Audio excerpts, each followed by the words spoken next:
Hola, hola mis amigos, Dios les bendiga. Bienvenidos una vez más a tu Maranatha Class Conexión 7. En esta oportunidad nos toca estudiar la lección número 13, la última del trimestre y la última también de este año, y se titula Juicios y Misericordia en la Conquista. ¿Dónde lo encontramos? En el libro de Ezequiel capítulo 33. Mi nombre es Nick Noel y hoy nos acompaña Martín Mendoza. Martín, contigo, qué privilegio haber iniciado este lindo proyecto, este lindo trimestre, donde hemos sacado lecciones realmente maravillosas. Y hoy cerramos también contigo, Martín. ¿Cómo te sientes? Muy contento, Nick. Gracias por la oportunidad, por estos momentos, cerrando un ciclo en este trimestre con grandes lecciones aprendidas del libro de Josué. Y estamos muy contentos de que puedan estar ahí conectados y también dejando sus comentarios, sus preguntas y todo el aprendizaje que van teniendo.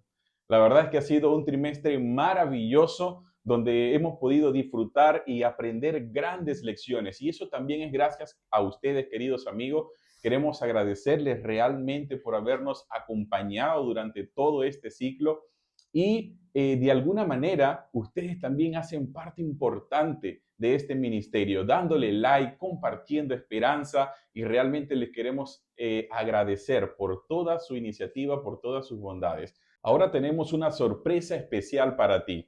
Tenemos una gorra, Martín, de Mi lugar en el mundo, que es el lema de este próximo año 2026. Y solamente para ganarte esto tienes que responder a una pregunta muy sencilla, Oh, Martín. sí, yo quiero ganarme, ¿eh? De repente respondo la pregunta también, Nick. Bueno, entonces el comentario con más like acá en YouTube se va a hacer acreedor o acreedora de esta linda gorra para el lema 2026, mi lugar en el mundo. ¿Qué tienes que hacer? Contestar una pregunta muy sencilla que vamos a dejar al final de este video. Vamos a continuar con la lección. ¿Te gustaría seguir aprendiendo con nosotros? Quédate y disfruta de la lección.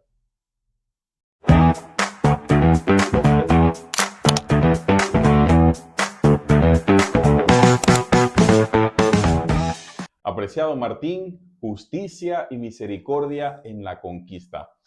Esta realmente es una de las lecciones más difíciles para comprender. No sé tu punto de vista, pero es lo que he apreciado en el estudio de esta lección. Sí, es una lección que demanda mucho esfuerzo, mucho estudio, el énfasis de poder meditar en la palabra de Dios, incluso en los detalles más mínimos sobre el carácter de Dios, en este caso sobre la lección de la justicia y la misericordia. Es como un poco para romper la cabeza, ni trae complejidades también, ¿ah? Por supuesto que sí, ustedes se preguntarán por qué. Es que acá en este mismo lugar hemos hablado de la misericordia muchas veces, cómo Dios ha tenido misericordia con el pueblo de Israel.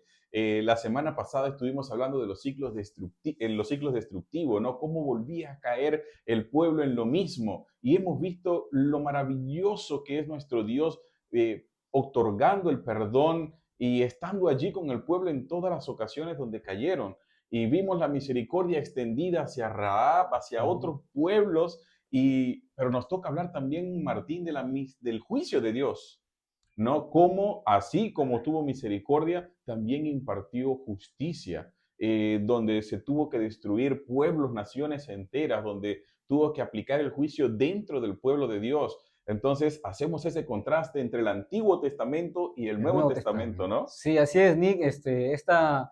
En esta balanza hay que pesar, ¿no? El carácter de Dios. Pero algo que vamos a dejar bien marcado es que la esencia de Dios, de acuerdo a lo que dice 1 de Juan 4:8, dice que el que no ha conocido no conoce a Dios, el que no ama no ha conocido a Dios porque Dios es amor.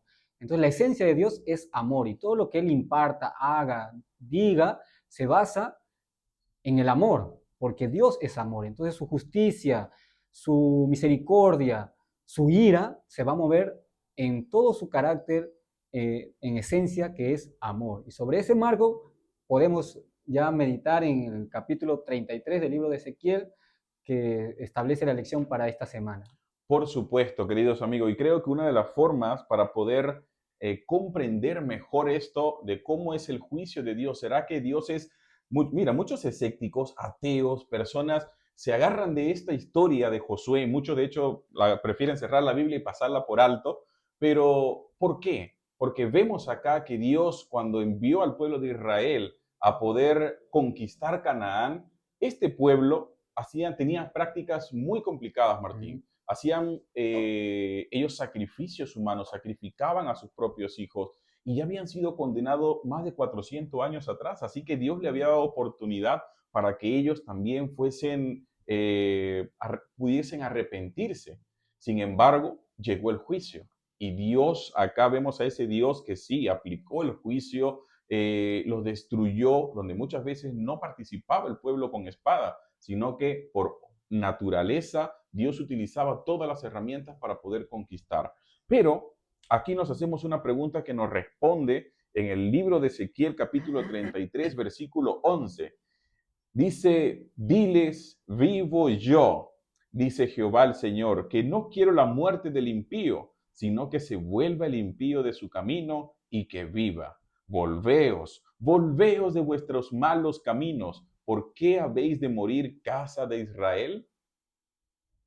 Nick, aquí el versículo que estamos tocando está dirigido al pueblo de Israel, ¿no? O sea que Dios imparte su justicia tanto para aquellos que no lo conocen como para sus propios hijos, ¿no? Porque aquí en el capítulo 33 se ve a un pueblo de Israel que se ha apartado de Dios totalmente.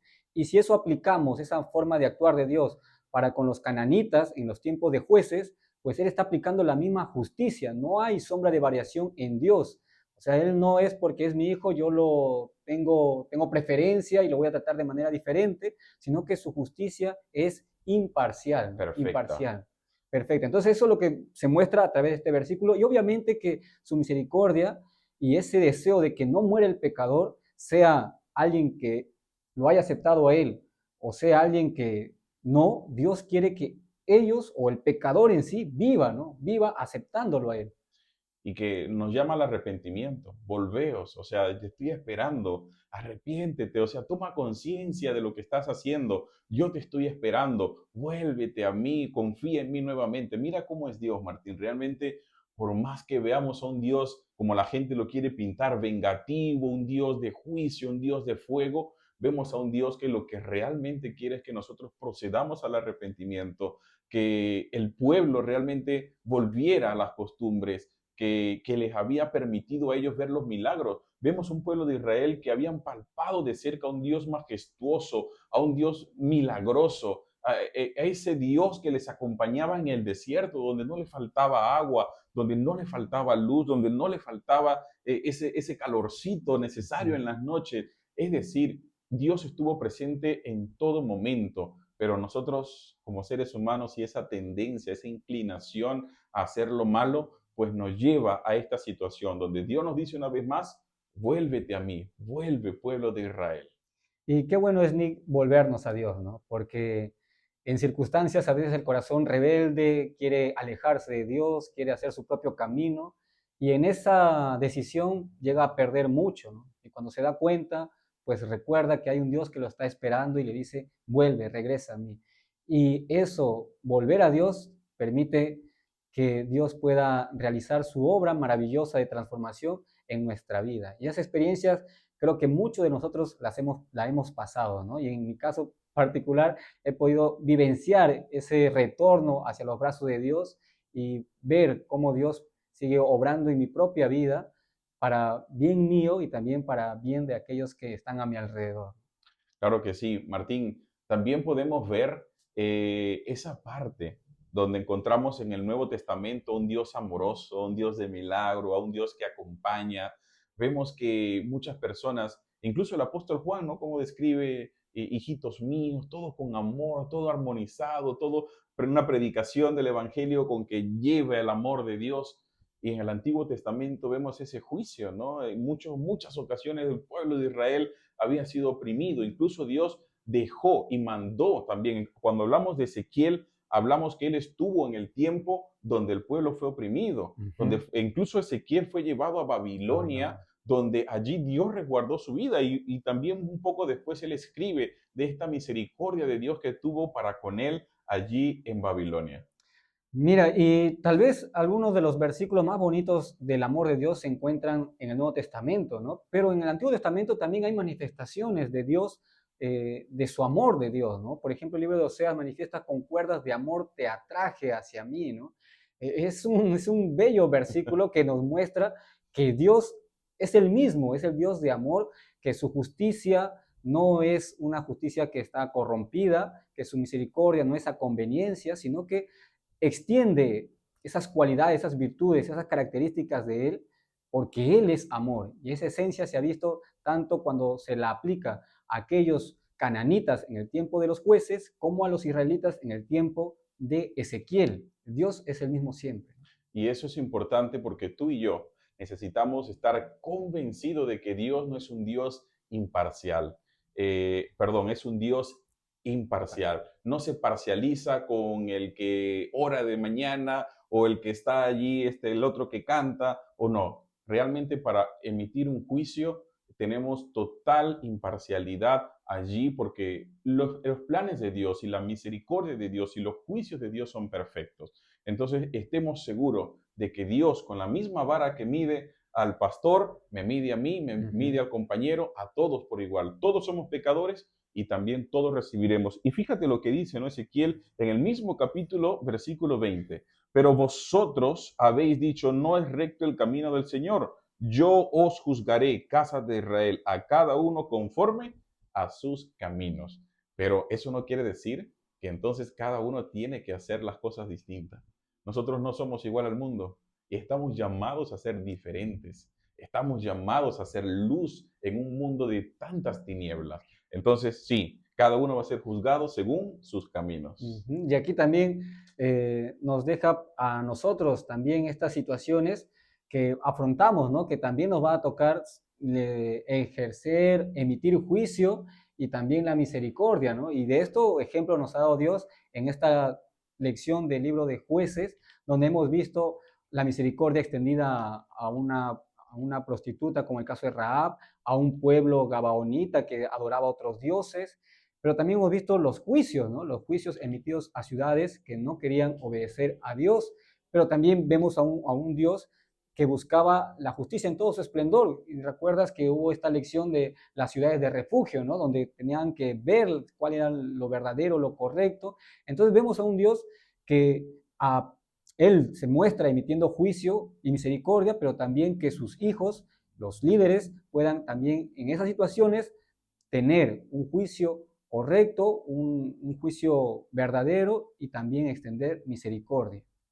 Y qué importante cuando nosotros recordamos allí los juicios, por ejemplo, que emitió Dios al pueblo de Egipto, ¿sí? Allí, por ejemplo, el juicio fue con plagas. ¿Recuerdan ustedes las 10 plagas con Moisés cuando estuvo allí, que salieron las ranas, las moscas y las langostas? Bueno, todas las plagas que fueron allí fue un juicio de Dios por las abominaciones que también estaba cometiendo el pueblo de Egipto. Imagínense, allí Martín tenían diferentes dioses, el dios de la guerra, el dios de la lujuria, el dios de la cosecha, para todo tenían un dios y realmente lo que menciona la palabra de Dios allí justamente en el Ezequiel unos capítulos antes, es que el pueblo de Egipto habían sido ante los ojos de Jehová, habían hecho lo malo, ¿sí? Y estaban corrompidos, decía allí que cometían esa inmoralidad sexual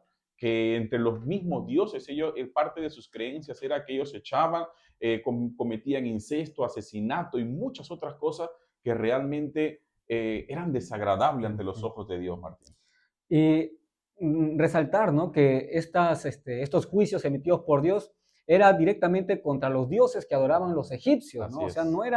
no era que Dios iba en contra del humano de frente, sino contra los dioses a los cuales ellos adoraban y se habían erigido o levantado por su desobediencia o su alejamiento de Dios. Entonces ellos, al ver este confrontamiento entre dioses, se darían cuenta cuál es el verdadero Dios, ¿no?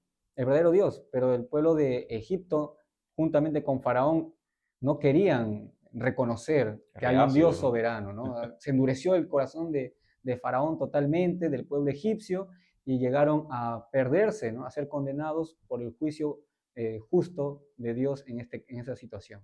Lo mismo que le pasó al pueblo de Egipto y habían sido condenados, enjuiciados, también lo vemos allí con los gabaonitas, con el pueblo de Jericó, es decir, el Canaán. En ese momento ellos también tenían un Dios, tenían a Baal, Ujú. ¿sí? Y Predominaba. el pueblo hacía sacrificios humanos, sacrificaban a sus propios hijos en fuego. Entonces, a ellos Dios también los había sentenciado con respecto a ese juicio. Sin embargo, Martín, algo que has comentado, a pesar de que ya habían sido enjuiciados, a pesar de todo lo que había pasado, estaba esperando que se arrepintieran, estaba esperando, le dio el tiempo también para tener la misericordia, para que ellos puedan volverse, así como lo hizo Rahab.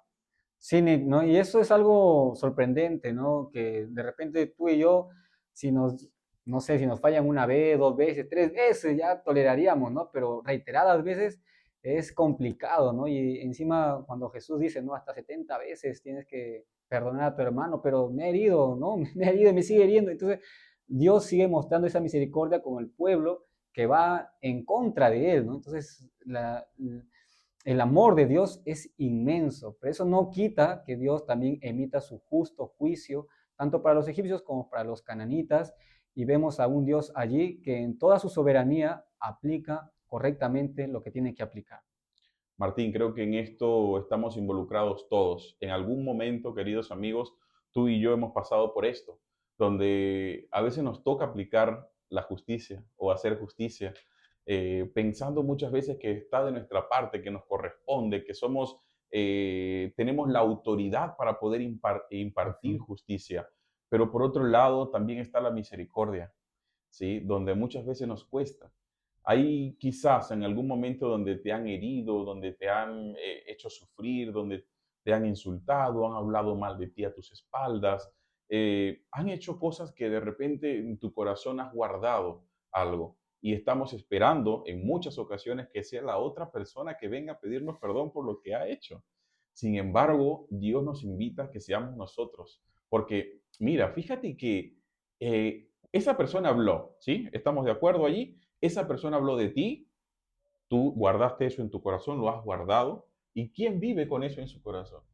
Uno mismo. Uno mismo. Y vivimos con eso allí, guardando, guardado, guardado. Evitamos a esa persona, no le hablamos, actuamos diferente y en base a eso nosotros somos los que nos estamos haciendo daño. Y es por eso que dice, el perdón te libera. Perdonar te libera. No quiere decir que va a continuar la relación de la misma manera como era antes. Sin embargo, tener misericordia, hacer un acto de misericordia te libera y vives entonces tranquilo de que de tu parte ya está liberado. Creo, Nick, que todo el juicio debemos dejarlo en manos de Dios, ¿no? Y tal Así vez es. acá podemos rescatar lo siguiente, ¿no? Cuando Dios liberó a su pueblo de Egipto, el juicio lo emitió Dios contra los dioses de Egipto y liberándolo de la esclavitud.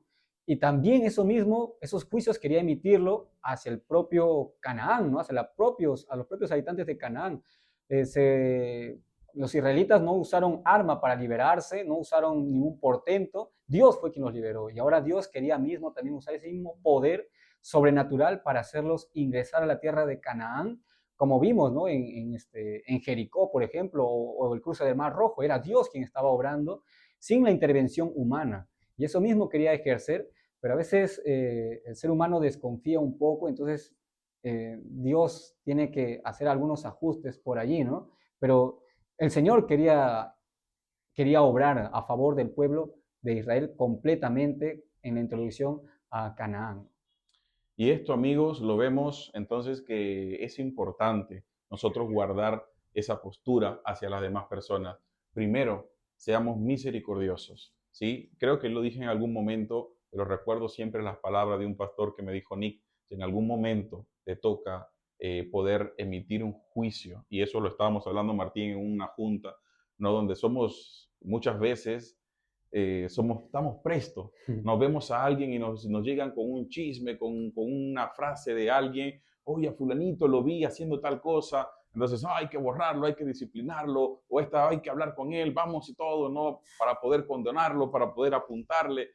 Eso realmente está mal, no nos corresponde a nosotros, ¿sí?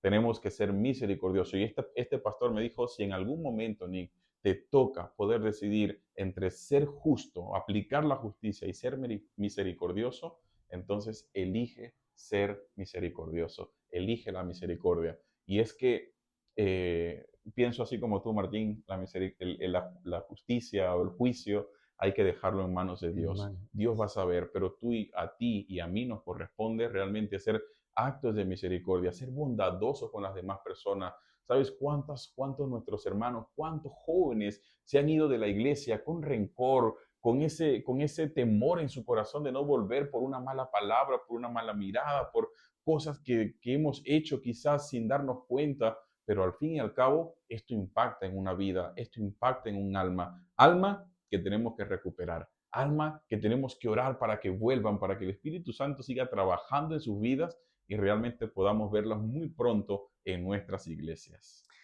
Quería sumar a esto, Nick, que el libro de Apocalipsis como libro que nos dice lo que va a ocurrir en el futuro, en el capítulo 15, el versículo 3, dice lo siguiente, hablando de la justicia y la misericordia de Dios, ¿no?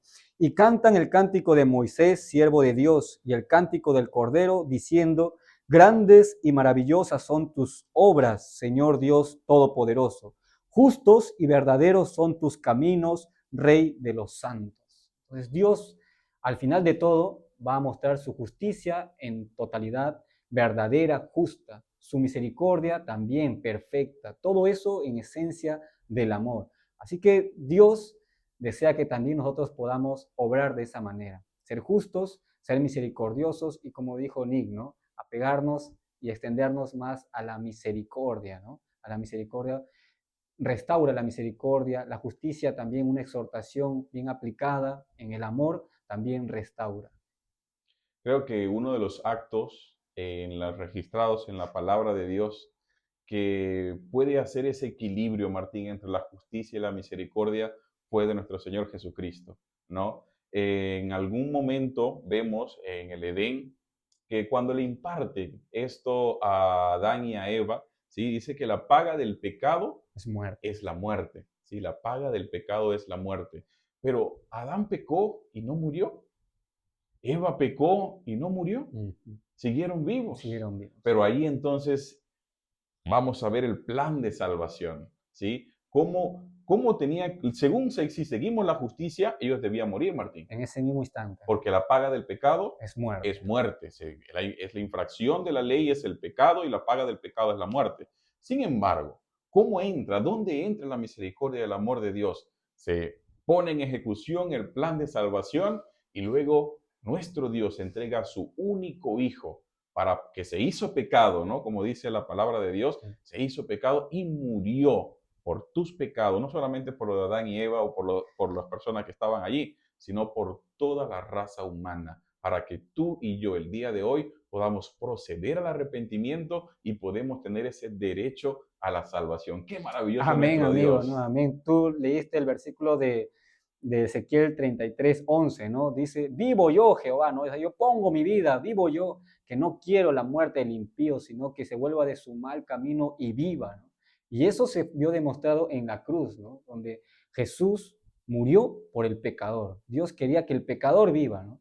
Ahora el amor de Dios está mostrado en todo su esplendor, la justicia, la misericordia. Queda en nosotros aceptar ese amor, aceptar esa justicia, aceptar esa misericordia. Que el Señor pueda llamar y convencer a tu corazón en estos momentos de juventud, si tú te has apartado de Él, a que vuelvas de tu camino y sigas en el camino del Señor porque te espera un gran futuro. Como decía un canto ya hace muchos añitos atrás, para no decir cuánto tiempo, ¿sí? Dale tu juventud, Uf, dale tu juventud. Era un canto que lo usamos mucho en las en la campañas, Martín, campaña joven, ¿no? evangelísticas, ¿no? Al Dios eterno, ¿no? Lo mejor de tu vida, Él es tu dueño. Muy bien, qué bonito canto, realmente me hizo acordar eso. Sin embargo, queridos amigos, Dios, muchos pueden preguntar, ¿no? Y si es un Dios de justicia, ¿por qué permite tanta injusticia en el mundo? Pero si es un Dios de amor, ¿dónde está ese Dios de amor cuando suceden tantas calamidades en este mundo? ¿Por qué no ha venido nuestro Señor, Martín? Yo creo que cerramos con este versículo donde está allí, segunda de Pedro, si no me equivoco, 3:9. Así es, amigos. Segunda de Pedro 3:9 dice, el Señor no retarda su promesa, según algunos la tienen por tardanza, sino que es paciente para con nosotros, no queriendo que ninguno perezca, sino que todos procedan al arrepentimiento. Qué bonito. Qué bonito. Realmente cuando leemos la palabra de Dios nos llena de esperanza. Hay una esperanza, queridos jóvenes. Dios viene muy pronto. Nos está esperando, Martín. Está esperando que nosotros procedamos al arrepentimiento, que realmente volvamos a Él y que podamos tener una iglesia limpia, una iglesia purificada, una iglesia que aguarda el segundo advenimiento. Querido Martín, un mensaje final para toda esta juventud que nos está escuchando, nos está viendo. Queridos amigos, ha sido una lección muy bonita la del libro de Josué. Hemos estudiado mucho acerca de las lecciones, grandes aprendizajes, y te motivo a que puedas seguir estudiando la Biblia a través de la lección joven. Y en este caso, para cerrar con un mensaje, acepta a Jesús, que es tu justicia, y acepta la misericordia de Dios, porque eso te dará la salvación de vida eterna. Amén, amén.